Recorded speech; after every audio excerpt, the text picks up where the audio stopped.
Hi, I'm Kelly Hodges. I'm the founder of Coastal Dietetics. I'm a dietitian here on the beautiful Sunshine Coast. I'm also the founder and one of the run directors of Kawana Parkrun. So a huge hello to all of my parkrun buddies and hello to parkrunners across Australia. Welcome to today's session, coming to you live from my lounge room.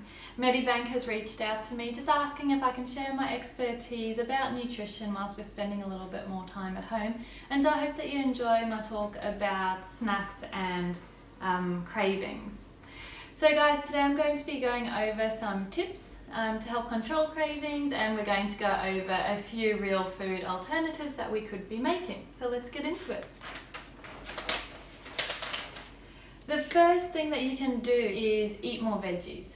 And I know you're thinking, oh, she's a dietitian, of course she's going to say that. But guys, 93% of Australians aren't eating enough veggies on a daily basis, which is very, very alarming. So the veggies are full of micronutrients, so your vitamins and minerals. When you're eating enough veggies, you're actually energizing your body. When you've got energy in your body, you're not as likely to get the cravings. And so guys, eating more veggies is so important. Have a look at your meals with a critical eye, and just be honest with yourself. Are you getting enough on a regular basis?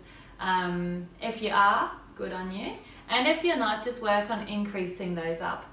The second one, guys, is exercise. When you go out for a run, or when you go to the gym, or when you're doing some push-ups in the backyard, you feel great. It releases all of your happy hormones, all of your endorphins, and you feel really wonderful. And so we're needing this, well, one, because it's healthy, and you feel awesome, and who doesn't want to feel great? But also when it comes to cravings, when you are exercising and you're feeling great and you're feeling healthy, you're going to take that attitude into the kitchen with you when you're looking for snacks as well. So when you're kind of lounging around and no energy and I don't want to go exercise or whatever it may be, when you don't have the energy in you for that, you're going to find that you're going to be searching for energy through your food instead. The more you exercise, the more energy you have. So rather use exercise as a tool for energy creation as opposed to your snacking.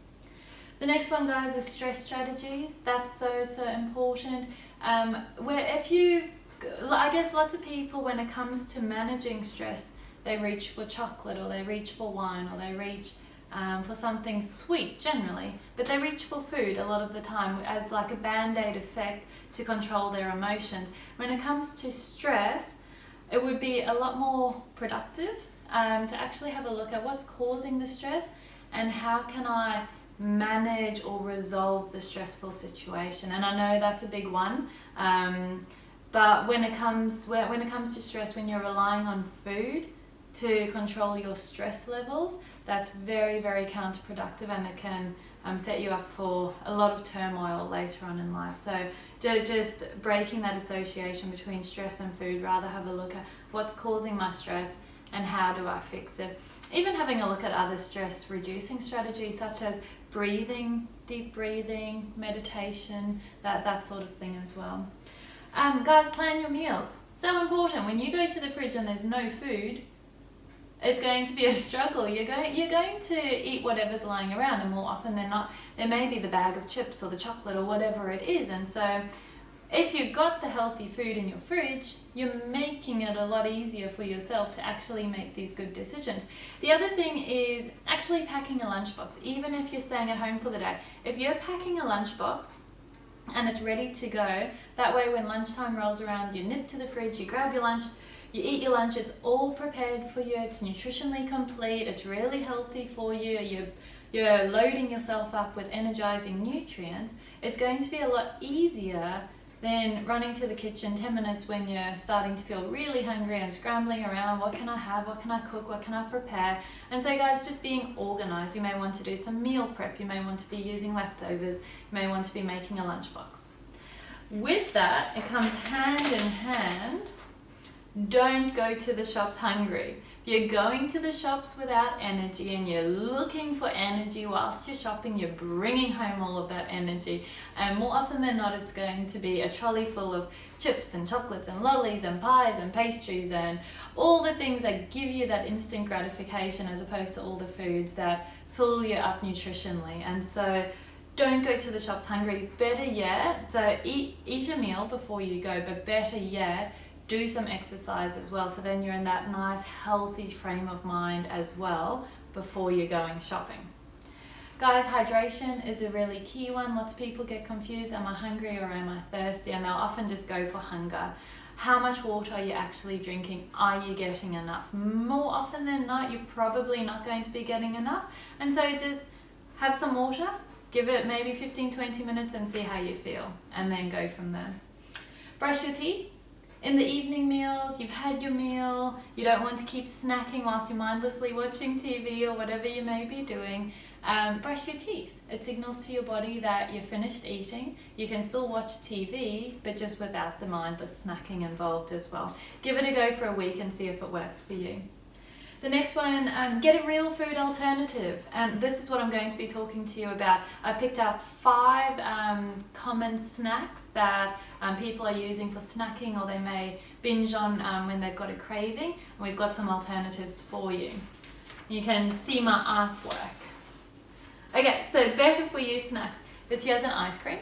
So you're craving ice cream's a big one for you. An alternative to that is popping in the blitzer some frozen berries or some frozen fruit. It can be berries or mangoes or bananas, and some coconut cream. So 500 grams of the fruit and 1 cup of the coconut cream. Blitz it all together and it makes a beautiful ice cream. Serve it up immediately. You can stash it in the freezer for later and just pull it out 15-20 minutes before you're ready to eat it. But that's delicious, very, very popular in our house. Pancakes is a really good one. So common pancakes, they're using refined flours, white sugars.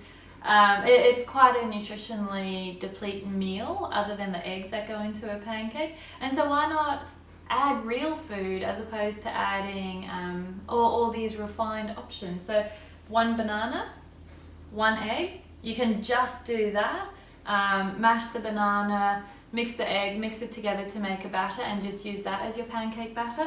Or you could go one step further and add some almond meal. So if you don't have almond meal at home, if you've got some nuts at home, almonds or any other nuts, just pop them into the blender and blend them until it forms a meal. And then you can just use that as well. So add it into the batter, about 1/4 cup, 1/2 cup. It's all up to you. You can change quantities as you want.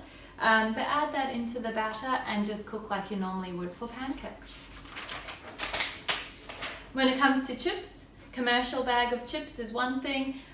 Grabbing just a sweet potato, slicing it nice and finely, putting a little bit of salt, a little bit of oil, popping it into the oven, letting it get nice and crispy. You may want to put the grill on. You could even put on like a little bit of Parmesan cheese and really grill it up to get a nice cheesy, crunchy chip out of that. But that again is going to be a lot better than that over there. And you can get adventurous and use other veggies. You could use zucchini or beetroot, eggplant. You can use different options as well. Chocolate, this is a major one. Milk chocolate or white chocolate, just switch over to a dark chocolate. If you're at 70% dark, you can go higher, you can go 85%. You can also make your own chocolate. It's just, and this is a cheat recipe and not traditional chocolate. Equal quantities of cacao powder and coconut oil. Mix it together. For me, I don't add any syrup. Other people, they do like to add a tiny little bit of syrup or honey, but mix it all together and then pop it onto a tray. So with baking paper, put it on there as kind of like a paste, and then you might want to sprinkle some salt or some almond flakes. Pop it in the fridge, and then you just snap off little bits of the chocolate when you're ready. And that's really, really tasty. But again, it's just a better option for you, which will help to control the cravings longer term. And the final one, guys, is a trail mix. So commercial trail mix, they're filled with dried fruit. And so if you could switch it over and take control of the ratios yourself and put in the foods that you're really wanting to enjoy, it's a lot better for you. And so almonds, macadamias, pecans, sunflower seeds, chia seeds, coconut flakes, dark chocolate or cranberries, and just mix it as you want to, but then that way you're not putting in as much dried fruit. You're focusing more on the nuts and seeds instead. So guys, I hope that this has been quite helpful for you. Medibank want to encourage us all to stay healthy and active during our time at home, so definitely jump onto the Medibank Live Better and check out some of the other videos. They're free for everyone, you can watch them anytime, so definitely check them out. But thank you so much for tuning in today, guys, and I hope that you all take care. And to all of my parkrun family, I cannot wait for our Saturdays to return to normal. I'll see you soon. Bye.